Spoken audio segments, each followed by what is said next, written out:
for the Brain and Behavior Research Foundation monthly Meet the Scientist webinar series. I'm Dr. Jeff Borenstein, President and CEO of the Foundation, and your host and moderator for today's webinar. Today, Dr. Helen Blair Simpson, a two-time Foundation grantee, will present a webinar entitled OCD and Anxiety, Symptoms, Treatment, and How to Cope. The Brain and Behavior Research Foundation is dedicated to funding research around the world to identify the causes, improve treatments, and ultimately develop cures for mental illness. The Foundation has awarded close to $300 million in NARSAD research grants over 25 years. I'm delighted to introduce Dr. Helen Blair Simpson.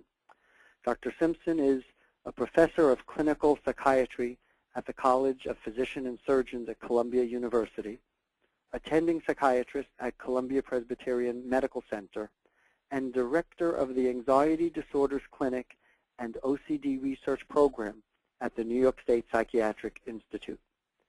The Anxiety Disorders Clinic was founded in 1982 as one of the first research clinics in the world to study the causes of and treatments for anxiety. Dr. Simpson's own research focuses on OCD and related disorders. For the patients of today, she uses clinical trial methodology to examine current treatments and the best way to deliver them. For the patients of tomorrow, she collaborates with brain imagers and basic scientists to study the underlying brain mechanisms of obsessions, compulsions, and anxiety, with the goal of identifying novel targets for treatment development. Dr. Simpson was a member of the work group that developed the first practice guidelines for the treatment of patients with OCD for the American Psychiatric Association, and is an advisor to the DSM-5 work group on OCD and related disorders. This will be an interactive event. We'll begin with Dr. Simpson's presentation, followed by a question and answer period. To submit your questions, please use the Questions tab on the webinar control panel. You can submit your questions throughout the presentation. As your moderator, I will present your questions to Dr. Simpson and will address as many as possible. And now I'm pleased to present Dr. Helen Blair Simpson.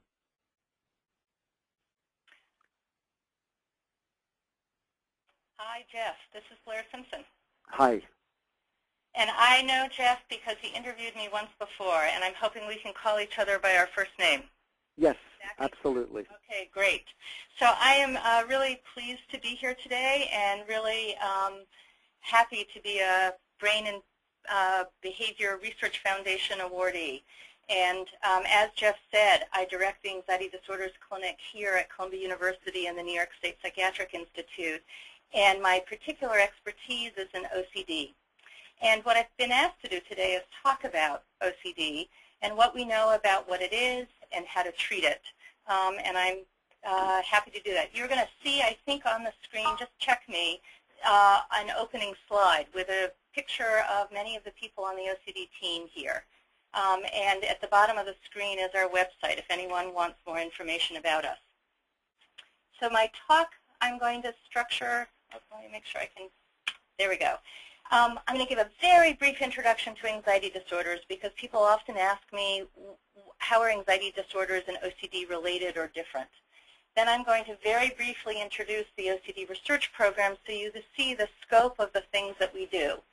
And then the meat of the talk is going to be focusing on what do we know about OCD? What is it? How do we treat it? And what do we know about what causes it? And I'm going to end by talking about what I consider to be really exciting opportunities in the field for research going forward, but also mentioning some of the challenges.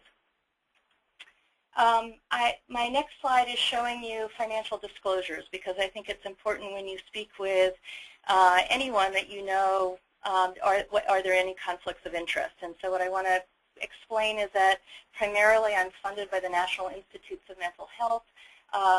I also have some support for our research from philanthropy and foundations, and I'm very excited, as I said, to be a grantee of the Brain and Behavior Research Foundation, which on my slide, I'm still calling it NARSAD. I realize I need to change that. I have had a little bit of interaction with industry, although not a lot, as you can see from this slide. So let me start with anxiety disorders. In general, what we think about as anxiety disorders, they're a group of illnesses that are characterized by symptoms of fear and or anxiety. And you know, you've heard of many of them, and I'm not listing all of them here. I'm listing sort of the, what I consider the main ones, at least in adults. And so, for example, something like post-traumatic stress disorder, which is something that can happen to people after trauma, like the recent events in Boston, where unfortunately, you know, as an anxiety researcher, I now see many now are at risk given what they experienced. Traditionally or historically, obsessive-compulsive disorder has also been considered an anxiety disorder, and that's what I'm going to focus on today. I think the important point that I wanted to make about anxiety disorders is they're incredibly common as a group. So more than 1 in 4 Americans, adults, will have an anxiety disorder in their lifetime, which means that everybody on this call knows many, many people who have anxiety disorders. The other thing is that anxiety disorders often start in childhood or adolescence, and there's data in addition that they often are a precursor to depression, which leads many of us to wonder if we could intervene earlier in childhood or adolescence, could we actually prevent the later onset of depression? And finally, if you think about what I've just told you, that they're common, that they often start in childhood or adolescence, I think it's easy to see that they can have they do have a large impact on public health. And so I really see them as a group of disorders that have been sort of, I would say, a bit minimized, but in fact really need attention and research, and people with anxiety disorders knowing that there are treatments and that people can get help. We have two, this is a gross sort of generalization, but we do have evidence-based treatments for all of our anxiety disorders. Depending on the disorder, we do different things, but in general, the 2 types of treatments we have, one is treating people with medications. Common medications that we use in many, although not all of our disorders, are serotonin reuptake inhibitors, and I've listed some of the trade names there. The other class of medications, again, that we use in some but not all of our anxiety disorders are benzodiazepines. The other main treatment, first-line treatment that we have for anxiety disorders is a very particular type of therapy called cognitive behavioral therapy, where patients are really taught a set of skills for how to handle their anxiety. One of the aspects of this therapy that has biggest impact is exposing people in a very specific way to the stimuli or triggers of people's anxiety, as well as modifying maladaptive cognition. Again, exactly what that therapy looks like depends depending on the particular anxiety disorder that people are treating. Now, my particular expertise is in OCD. And as Jeff said, is we do clinical research, which I really see as for the patients of today. And this is trying to improve our current treatments. And we're examining best ways of how to combine medications and psychotherapy, and I'm going to show you some of those data later in the talk. And in addition, we're also testing novel treatment strategies, both novel medications, novel psychotherapies, and even novel types of interventions. The other part of the program focuses on what causes obsessions and compulsions or crippling anxiety. And I really see this as for the patients of tomorrow. And what I mean by that is our goal here is to figure out what causes obsessions, compulsions, and anxiety, with the ultimate goal of using this knowledge to develop better treatments for our patients. And so we've been involved in studying the brain circuits implicated in OCD using a variety of imaging techniques, like these are acronyms in the literature, PET, MRS, fMRI, different ways of assessing the brain. We've also been studying what's the same and what's different between disorders like OCD, anxiety disorders, or things like anorexia nervosa, because people with anorexia nervosa also can have intrusive thoughts and repetitive behaviors.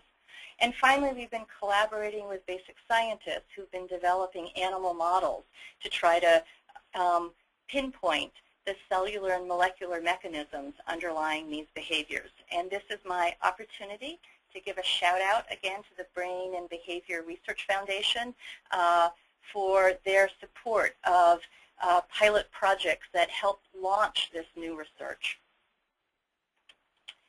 So let me start with what is OCD. And the first thing I want to say is OCD is a very disabling disorder. And so the lifetime prevalence of it is about 2%. So that means that OCD is more common than schizophrenia. The median age of onset is 19, and what that means is half the cases start by age 19. And what I'm showing you here is that if you did that same median age of onset for major depression, you'd get 32. And so that just shows you the difference in that number is that OCD is much more likely to start earlier. And what's tragic is that a quarter of the cases start by age 14. So I have patients who remember aligning and repeating and organizing their teddy bears at age 6, 7, or 8. Once people get the disorder, the symptoms typically are chronic with a waxing and waning course. And the other thing that we know about OCD is that when you get the disorder, it's usually not mild in its severity. Epidemiological studies suggest that most people with the disorder have either moderate or severe symptoms. And so if you put all that together, how common it is, that it starts in childhood, that it's typically chronic, and that the symptoms are moderate to severe, I think you can understand that this can be a very disabling illness.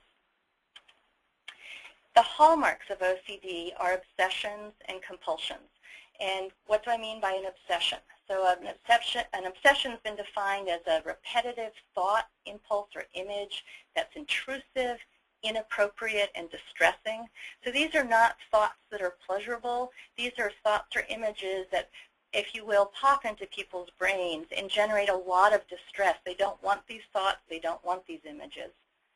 The other hallmark of OCD are compulsions, which are repetitive behaviors or mental acts that the person performs to reduce distress or to prevent a feared outcome.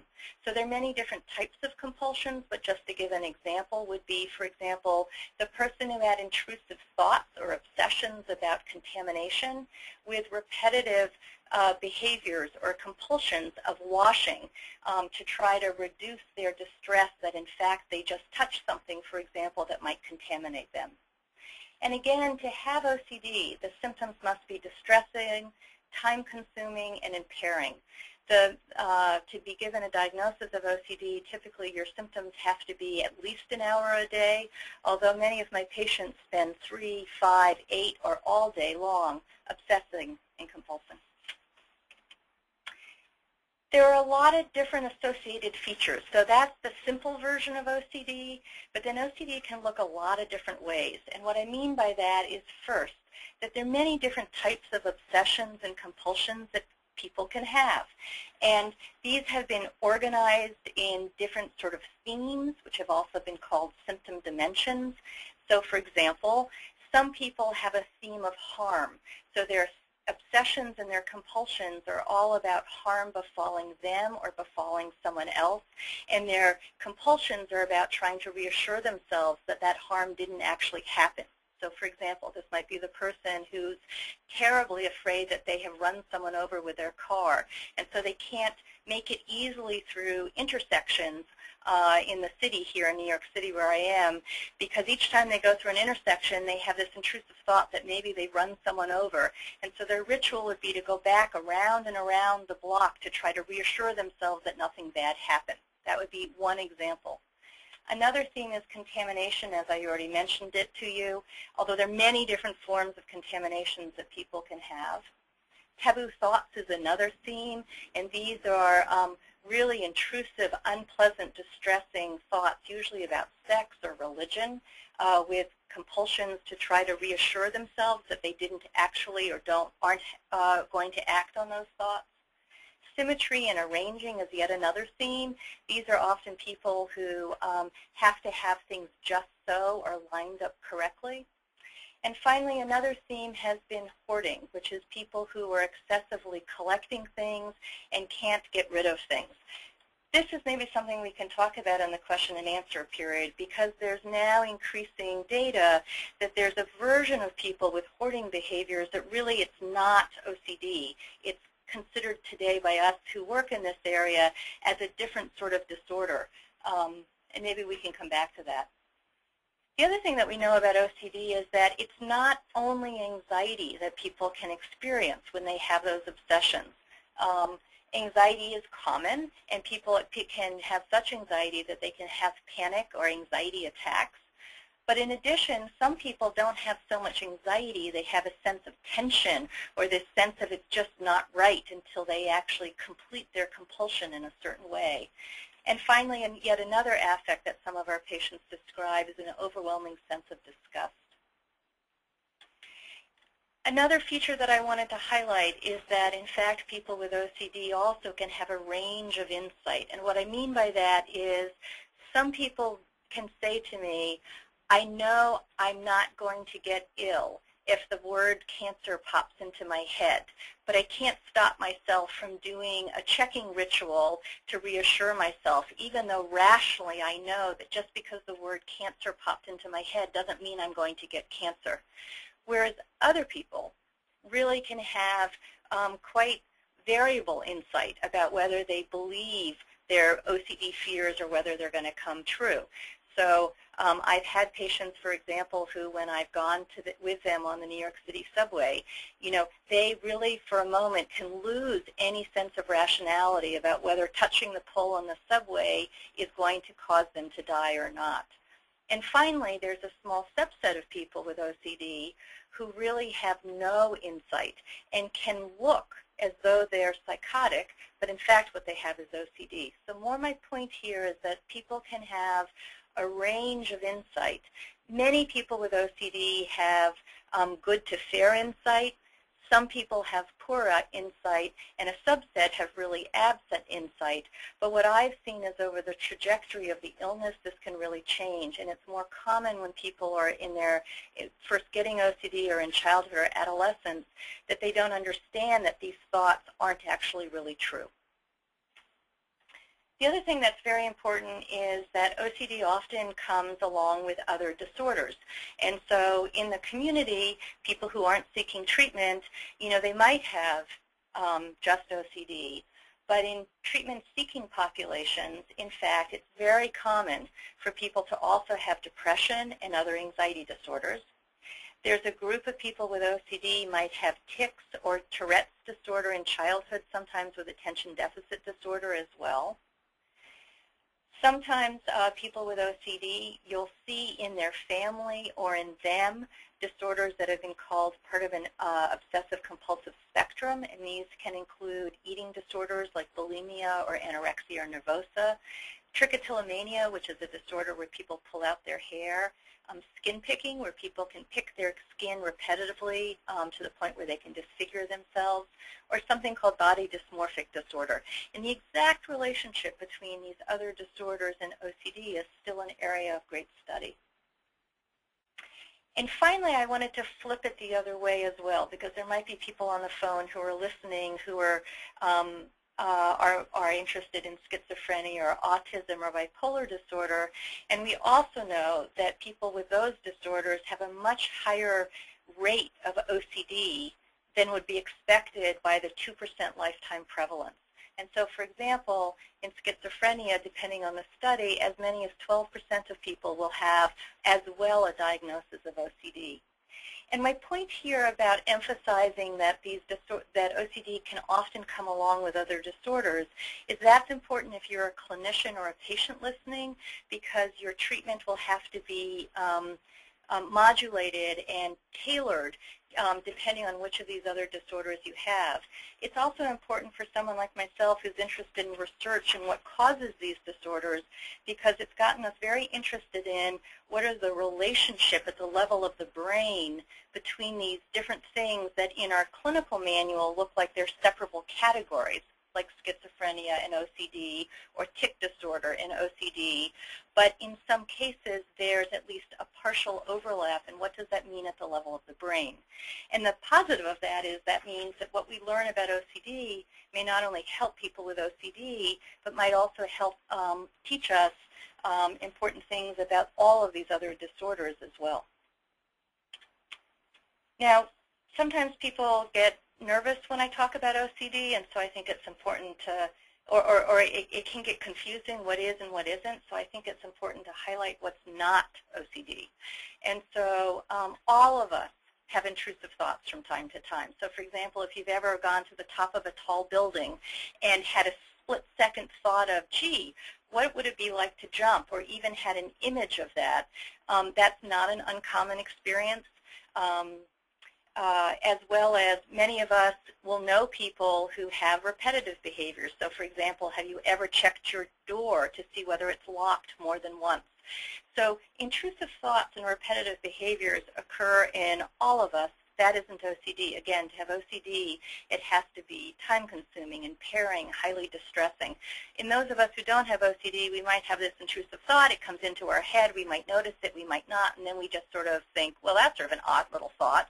And we go on with the rest of our day. That's not what happens to people with OCD. And then the other important thing is, the way we think of it clinically is OCD is different than the worries of generalized anxiety disorder or the obsessional ruminations of someone with major depressive disorder. OCD also is different than post-traumatic stress disorder, although you can obviously have both. You can have all of these as being co-occurring.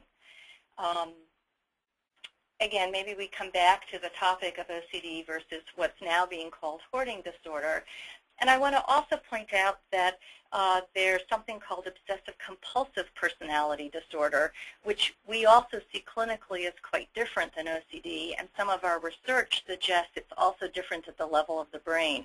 And so obsessive-compulsive personality disorder, these are not people with intrusive thoughts. They might have habits and ritualized behaviors. They like things done a certain way, but they're really characterized by having a rigid and perfectionistic sort of behavioral style or character style with a lot of emotional restraint. And I hope you can see from how I've described OCD that that's somewhat different. Now, unfortunately, we also know that, again, you can have both of these things together. And when you have both of these things together, unfortunately, that often predicts a somewhat worse treatment outcome. And that leads me to treatment. So let's talk about how OCD is, how we currently treat it. And the good news is that we do have 2 first-line treatments for OCD, both of which work. And I'll go into more details about each of them, but just big picture. The first thing we have, and these are a class of medications called serotonin reuptake inhibitors, and they're called that because their primary action is on a protein in the brain called the serotonin reuptake inhibitor, and that's why they're a class of medication with that name, and I'm going to call them SRIs in this talk. And they include a medication called clomipramine, which is the generic name, meaning the chemical name. The trade name was anafranil. So SRIs include clomipramine, which is an old-fashioned antidepressant, but has primarily action on the serotonin reuptake inhibitor. SRIs also include what we call the selective SRIs, and I've listed them here. These, again, are the chemical name. So fluoxetine is Prozac, fluvoxamine is Luvox, paroxetine is Paxil, etc. All of these medications, with the exception of escitalopram, and citalopram, are FDA approved by the Food and Drug Administration for the treatment of OCD. The other treatment that we have that works is this, again, this very specific type of therapy called cognitive behavioral therapy. And the version of it that's found to be most potent and most effective in OCD is a variant of CBT called exposure and response prevention, sometimes called ritual prevention. And it's got a lot of different acronyms in the literature. You're going to see me use EXRP for exposure and ritual prevention, or I might say exposure therapy. So we've done here in the Anxiety Disorders Clinic in collaboration with Edna Foe at the University of Pennsylvania a series of studies really looking at and comparing medications to this particular form of psychotherapy for OCD. And I just wanted to show you some of the highlights of these studies so that you can understand why we recommend these treatments. I think it's probably important I should mention for a second exactly what I mean by exposure and ritual prevention. So when you do exposure and ritual prevention therapy with a patient, you sit with a patient and you map their OCD, and that means you really learn their world of obsessions and compulsions.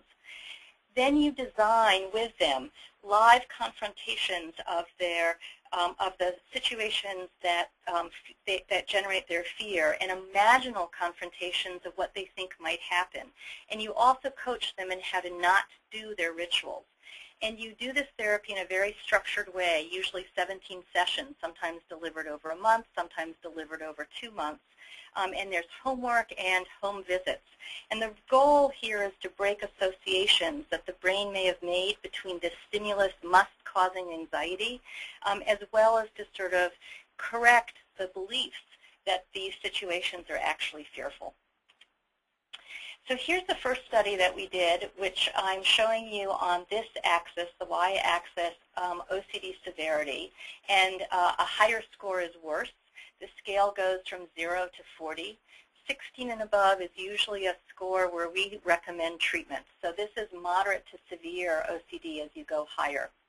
And over here on the x-axis is the weeks in treatment.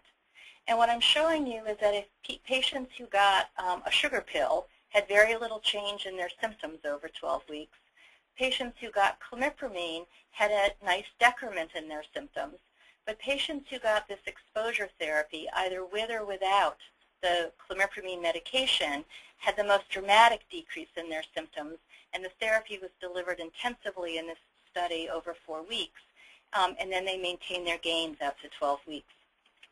So what we learned from this study was that both exposure therapy and these medications are efficacious for OCD, that in fact the therapy can be superior to medication, but with a few caveats when delivered intensively like we did in this study by skilled therapists, and 2 patients without significant depression because these patients were not depressed.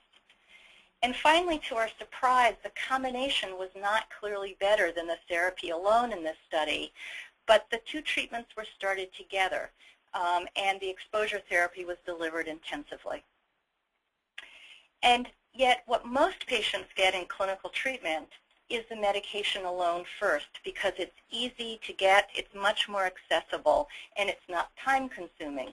And yet, as you can see, the patients who were on medication alone, this is the same slide I showed you, while they did have a nice decrease in their symptoms, they still had enough symptoms that they could have entered the study at the study end. So the second study we did was to ask, well, if you gave them the therapy here, could you bring them down at that point? And that was the second study we did, again, in collaboration with Edna Foe at the University of Pennsylvania. And the question was, can exposure therapy augment or enhance the effects of medication if you were stably on medications and still had symptoms? If we give you the therapy then, what happens? And that's the next study that I'm showing you the results. Again, OCD severity is here on this axis. 16 and above is where we recommend treatment. And along this axis is how many weeks in treatment. And here we gave the therapy twice a week. And what you can see is if you got the exposure therapy, again, you had a very nice decrease in your symptoms. It worked. We could improve your outcome by adding exposure therapy. And in this study, we compared it to a control therapy. So we controlled for the exact same amount of time and support from a therapist, but you weren't doing exposures and ritual prevention. And you can see that the people who received the control therapy didn't have as good a response. So what we learned from this study was that if you add exposure therapy, you can improve your response to medication when you add them sequentially. Data I haven't showed you that we've also shown is that, in fact, the people who respond to this combination, many of them can maintain their gains out to 6 months now without ongoing treatment. And after the combination of these two treatments delivered sequentially, in fact, some, about 40%, will actually achieve remission. And what I mean by that is minimal symptoms. This is wonderful for our OCD patients. This is really a big change from the 1970s or 1980s. Oops, I'm sorry. Yes. Well, that led to the last study. And here's new data that isn't yet published, but I wanted to show you because I think it's so important. The only other treatment we currently had to augment or improve the response to serotonin reuptake inhibitors was to add medications. And the most common medications added for OCD patients who had a partial response to their serotonin reuptake inhibitor was to add a class of medications called antipsychotics. These are medications like risperidone or olanzapine or haloperidol. But these medications, while they had been shown to be effective in some, often come with really not good side effects. And so given the data that we had with exposure therapy, we wanted to ask and compare directly which is better, adding exposure therapy or adding antipsychotics, again, in OCD patients who still have symptoms, even though they've had a really good trial of a serotonin reuptake inhibitor. And these now are the data. These are new data.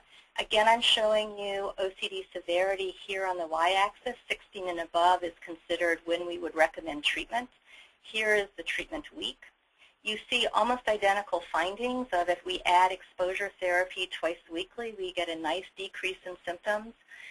But if we add risperidone, which is in red, or pill placebo, a sugar pill, in yellow, we see we get very little change and no difference between them. So what we have concluded from this study is that OCD patients on serotonin reuptake inhibitors, that first-line treatment for OCD, who have ongoing symptoms, so they need more help. They benefited from their SRI, but they still have symptoms, which is what will happen, unfortunately, to many. They really should be offered exposure therapy before being offered antipsychotics. What we don't know is whether if you don't do well with exposure therapy, can you then benefit from antipsychotics? Those are data we have that we're looking at now. But the other thing that this really highlights is the important necessity of finding alternative medication strategies and, frankly, alternative interventions for people with OCD. And I mean not only for the people on serotonin reuptake inhibitors who still have symptoms and, let's say, who can't do exposure therapy, but also for the people who really don't respond to this combination to begin with. And so I'm going to just summarize this section around treatment, which is both medications and exposure therapy are each effective treatments for OCD. That's the big message. Any of those medications work that I showed you, those serotonin reuptake inhibitors. On average, about half of people will respond, but less than a quarter will actually, that will be it. That will be all they need. Most people will still have symptoms, even though their symptoms will be less. So the limitations of this strategy are the partial effects, and also serotonin reuptake inhibitors, while in general benign and very well tolerated, over a lifetime can cause weight gain, can cause sexual dysfunction, and so, people often, are unhappy about taking them. The exposure therapy, more people may respond, but half will achieve minimal symptoms. But this treatment also has limitations. Can people access it? It completely depends on patient adherence. If the patient can't do the therapy, then the therapy can't work. And even patients who do really well in the therapy, some later may relapse. The second conclusion would be that OCD patients on serotonin reuptake inhibitors with ongoing symptoms should be offered exposure therapy as their first step to try to improve further. And the good news is that after this combination, about 40% will actually achieve minimal symptoms, which is wonderful. And we have a new study, anybody who's listening in the New York City area or Philadelphia, we have a new study focusing on that group. And please call us or look at our website. But again, for people who don't respond to this strategy, we need new treatments.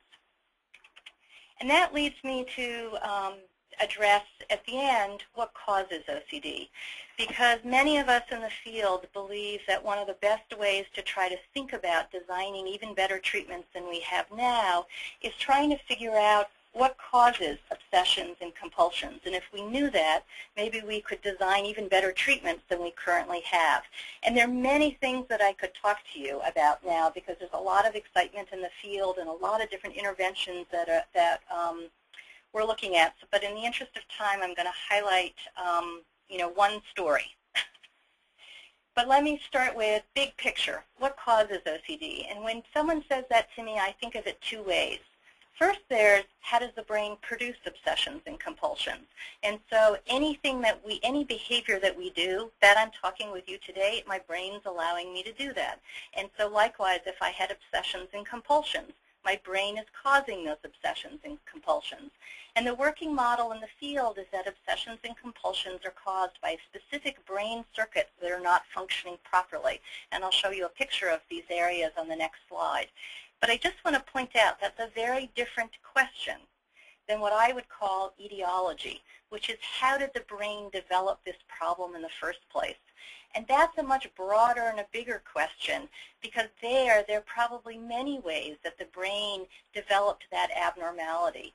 And there's data for each of these causes that I've listed here. And in the end, we in the field think that there's some combination of genetic vulnerability, what happens to you in your environment, and what happens to you during your developmental trajectory that may cause an individual patient to end up with a disorder of OCD. But obviously, there's an enormous amount of work that needs to be done here.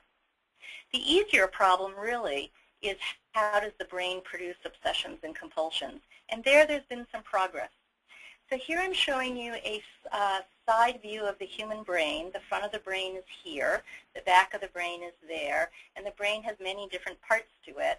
What I've highlighted in blue are parts of the brain that we know from human imaging studies are abnormally active in people with OCD compared to people without OCD.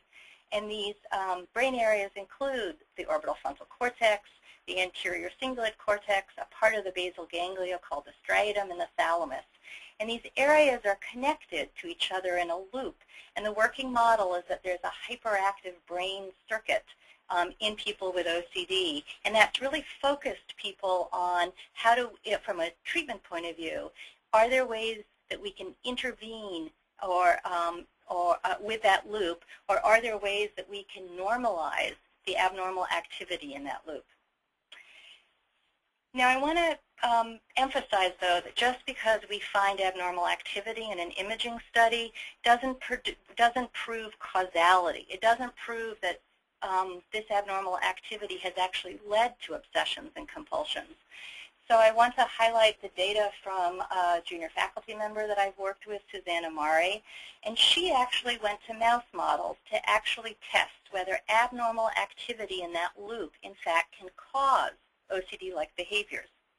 So using a brand new technique, and this is, I'm trying to highlight the sort of incredible advances in neuroscience.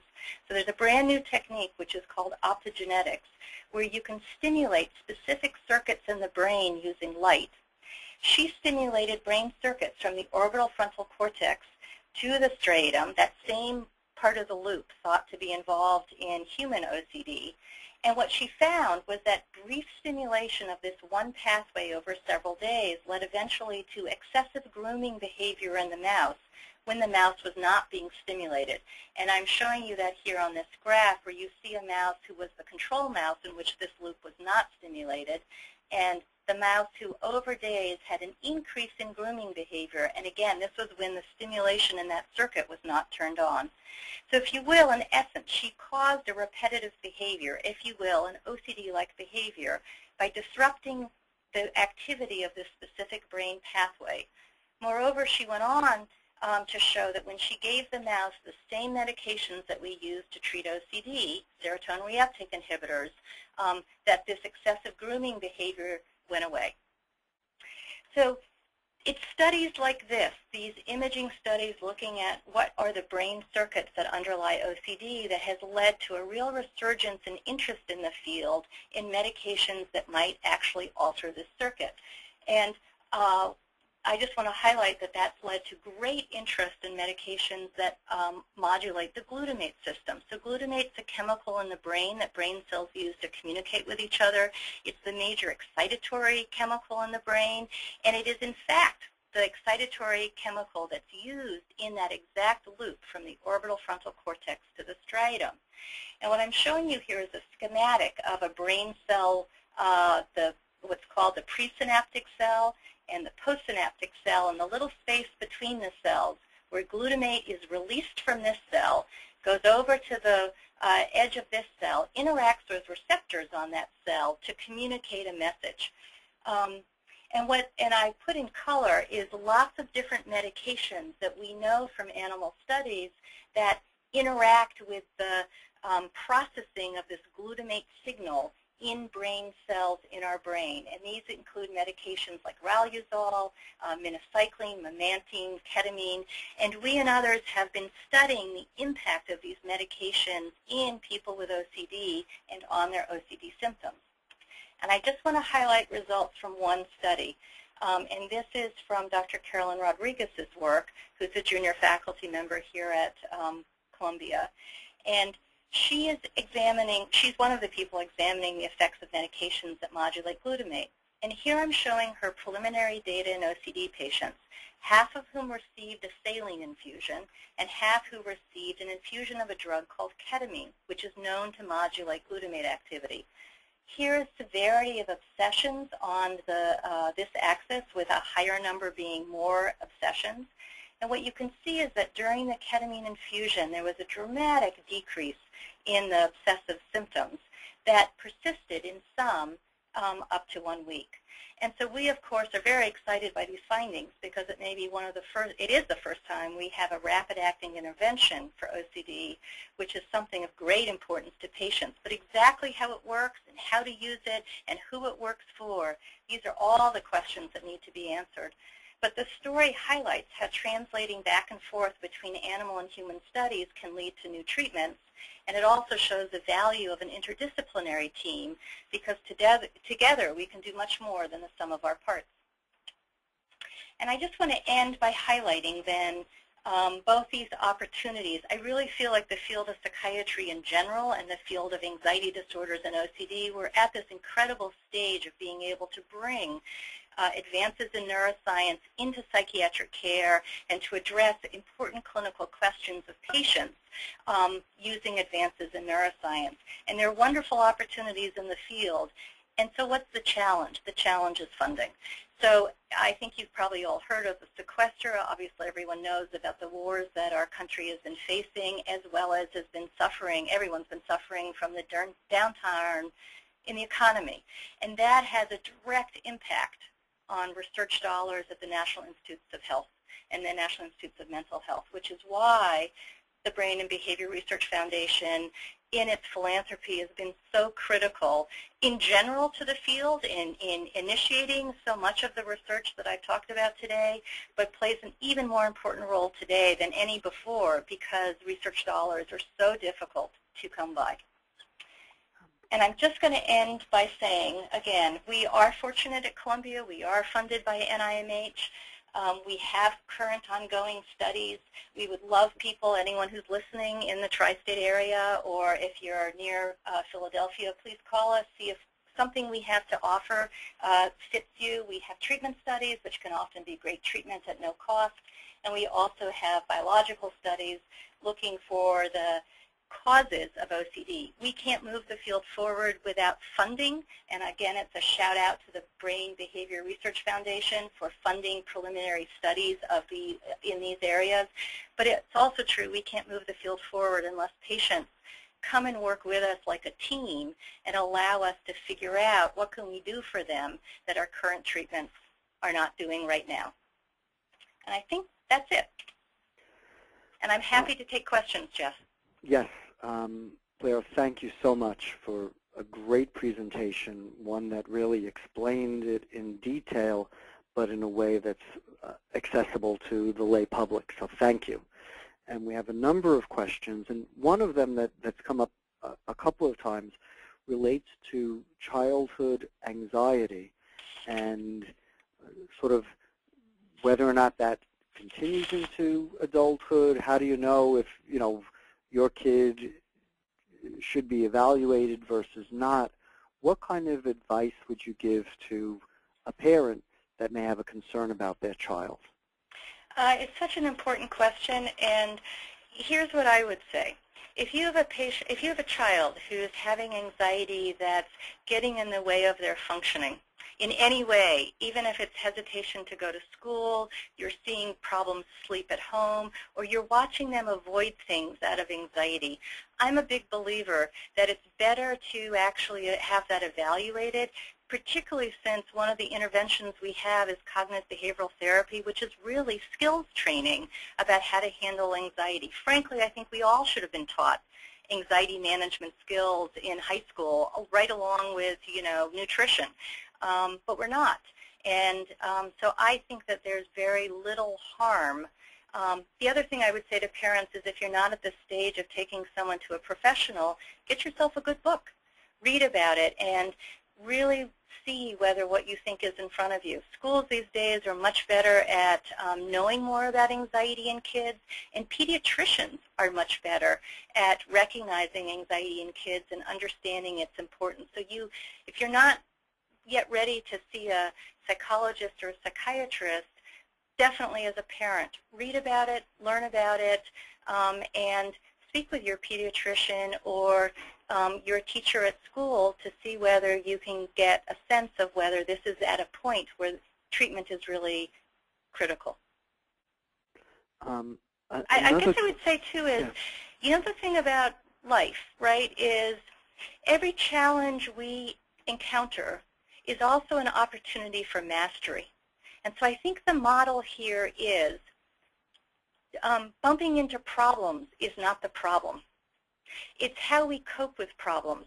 And what we want for our children and what we want for ourselves is that we develop a skill set for coping with problems as they come along in our life and developing increased mastery as opposed to bumping into problems and then starting to avoid. And then that's exactly what leads us away from mastery and resilience. I think in many psychiatric conditions, and in particular OCD, people often keep it a secret and may suffer in silence. So I think I sort of am curious, how do you get people to seek treatment and not sort of suffer quietly? You're so right. People always are so surprised that OCD is twice as common as schizophrenia, and I think so many people with OCD are suffering in silence. They're embarrassed, they're ashamed. Many of them think these thoughts about harming others, someone will think they're crazy or really do want to do these things. So I think the internet for this is spectacular. The ability for people to go on to websites like the Brain Behavior Research Foundation, like the OC Foundation, like the Anxiety Disorders Association of America, and really educate themselves. Things like the webinar today, the ability to be, if you will, anonymous and get the information you need. I think we as a society also, how do we help make these mental illnesses not something that's stigmatizing, but like any other illness we might have, people are not afraid to say, oh, I have to go see my doctor to get my treatment for hypertension, and yet there's a lot of secrecy and shame around mental illness, and that's a societal thing that we need to do as well. I agree. We have a number of questions, I think, because we brought up the issue of hoarding and said we'd get to it in the questions. So let me ask you to give a little overview about the hoarding issue. Yes, so historically, hoarding behavior and disorder and problems with hoarding was considered all part of OCD, and it was sort of one of the other themes that came out in studies that started to try to look at themes of content of OCD symptoms.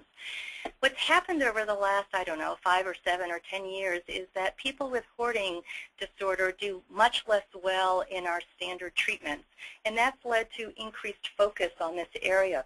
And the bottom line of it is increasingly people who have severe difficulty discarding. They don't necessarily have intrusive thoughts. They don't have necessarily anxious reactions, but they have real trouble, difficulty discarding, are really now seen to be somewhat different. than people with OCD. And so it's a little tricky because you can have OCD, and if you have intrusive thoughts, let's say, about harm, which is causing you to hold on to, let's say, Science Times or new medical articles because you have to give it to people or you might harm them, we'd still call that part of OCD. It still has that obsessions and compulsions and, if you will, that functional relationship between them. But if that isn't who you are, if what you are is nothing but your apartment is full of stuff and you can't give it away, and when you do try to give it away, in fact, your affect may more be depression or grief. It's as though you're losing a part of yourself. That's what we're starting to see as something different. And there's research groups around the country that are really trying to study, if you will, what's different about people like that, again, to be able to design better treatments for them. Thank you. That's a very good explanation. We have a question from one of our participants saying that his son, who has OCD, often calls for reassurance. And how does he and his wife, as parents, sort of balance what he's saying being an enabler versus being a caring, involved parent? You know, I think this is such a hard thing as a parent because, of course, we want to support our children and support the people that we love, and so our natural thing is to want to reassure people. But this parent is exactly right, which is not only in OCD can there be reassurance seeking, you know, did I harm someone, tell me that I didn't harm you, and that sort of back and forth in an obsessive-compulsive ritual. It's also true that kids, let's say, with social anxiety disorder can also have a lot of reassurance seeking. Here would be my advice. I think that a kid who's doing a lot of that, that's something to bring into treatment. And often when we do cognitive behavioral therapy with a child, the family's brought in and everybody's put on the same page. Everyone's agreeing what's going on. And so the parent really can get the skill set to be part of the treatment plan, and knowing that what they're doing when everyone's agreed now, they're not going to reassure them. That the parent really can feel they're doing that for the health of their child as opposed to harming their child. And that's where I think it's really important to start with a treatment team and everybody being on the same page. Does that make sense? Yes, yes, yeah. That's very helpful. And I think, you know, treating, people do need support, but the support needs to be done in a way that's clinically appropriate and helps them get healthy. Right. So, for example, one of the things that I completely understand, families get this is now talking about hoarding disorder, families get so fed up. And sometimes they have this fantasy that what they can do is send the person away, take a dumpster to the person's house, clean up all their stuff, and it will all go away. And in our clinical experience, that's not what happens. What happens is the stuff reaccumulates, and then there's been this huge divide that has just happened in the family around this issue. So you can't always get people on the same page, but I think it's really worth trying to get people on the same page to work together to defeat the OCD, or in that case, the hoarding disorder. You need a team to work together to do this. Right, which is similar to medical conditions where people have assistance of their family and a team to help them. Absolutely. Yeah. In terms of the medication, if a person has a partial response to one of the SSRIs, to one of the serotonergic medications, does it ever make sense to, as is the case with depression, try a different SSRI during the course of treatment? How do you make a determination along those lines? Yes, and this is a great question too.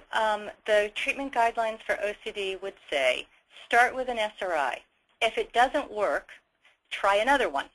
And it doesn't make sense in some senses, right? Because if they all work the same way, why should a second one work? But in fact, our clinical experience and some, naturalistic data show that in fact, for some patients, one works and one doesn't. So absolutely, we usually recommend, if one has not worked at all, to go on to a second. And a lot of times we'll recommend, if you can tolerate clomipramine, which some people can and some people can't, there's still a sense of it's worth trying that as well. So there are things that we do. The one thing, though, I want to emphasize, though, is if you've had a partial response to a serotonin reuptake inhibitor, that doesn't mean necessarily that the medication's failed. What that may mean is that's what the medication will do. And so I do also warn people, if I have someone with a partial response, I'm not usually trying to change that medication, because that may be as good as it gets. I'm trying to then enhance that response, again, by adding psychotherapy or by adding other medications on top. Okay. And as you're talking about enhancing response, we have a couple of people asking about additional complementary therapies, such as yoga or exercise. Yes. What's the role of those types of interventions? Yes. Well, you know, I am an empiricist, and what that means is if things make people feel better, I am for them if they don't harm them. And we know that exercise is an incredibly good mood enhancer and stress reducer, as is yoga. So there is absolutely, not only is there no harm in yoga or exercise, but in fact, again, we can't, what we see clinically is that people who are stressed, whatever that means, whatever people means, it's almost like gasoline on OCD symptoms. And if people get depressed, often their OCD gets depressed. And so managing yourself in a healthy, stress-free environment with good sleep and good eating is absolutely critical to well-being, whether you have OCD or you don't. Now, you know, there are some very, very small studies of using yoga. You know, large studies haven't been done, and so it's not, I don't usually recommend that that be the only thing that someone does, but as an adjunct treatment, I think these things are wonderful things for people to try and experiment with.